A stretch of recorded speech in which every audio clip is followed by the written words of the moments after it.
Hi, it's Friday and time to look back at Queen's Park and Ontario politics this week. The province of Ontario announced last Friday that they would be funding the Integrated Care Hub in Kingston, $2.3 million per year for 2 years. This takes over the funding from the City of Kingston. It's a facility that offers primary care, mental health and addiction services, as well as meals, beds, harm reduction and other supports, as well as a community to be part of, which is important for every person. This funding is something that advocates have been lobbying for this past winter. The big economic news in Ontario this week was the announcement of an electric vehicle battery plant in Windsor.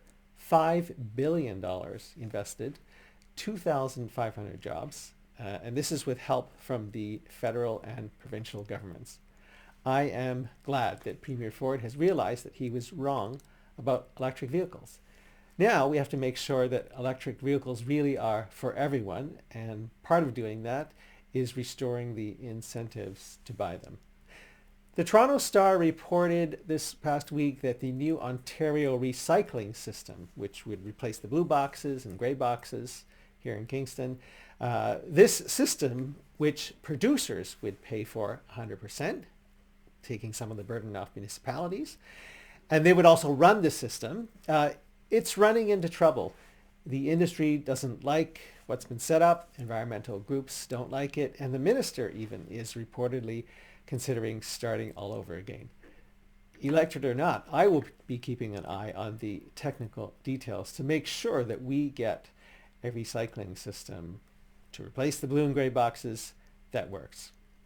There were lots of announcements across the province by Premier Ford's government about long-term care institutions being built, more beds, following on an announcement earlier this year about overall funding.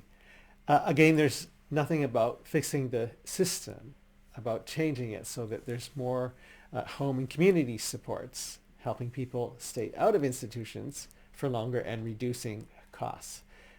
This pre-election government is just giving more money for the existing way of doing things and not trying to innovate and improve. The tuition fees, or a tuition freeze, was announced by the Minister for Universities and Colleges. That will please some students and their families as we approach the election, but universities and colleges still face high inflation and a dependence on revenue from the volatile and intensely competitive international student market. So there's an issue about the funding model for universities and colleges that is not being addressed. The Ontario Liberal Party candidates all meet in person in downtown Ontario this weekend for training, photos, the unveiling of a new logo, an important speech from the leader, Stephen Del Duca, but most exciting of all for me is to meet my fellow candidates. I have never seen a campaign where the candidates share their talents and experience and help each other. They work in concert with the leader's office, the campaign management, and also they work in autonomous groups. It's a different way of organizing a campaign, and it's energizing.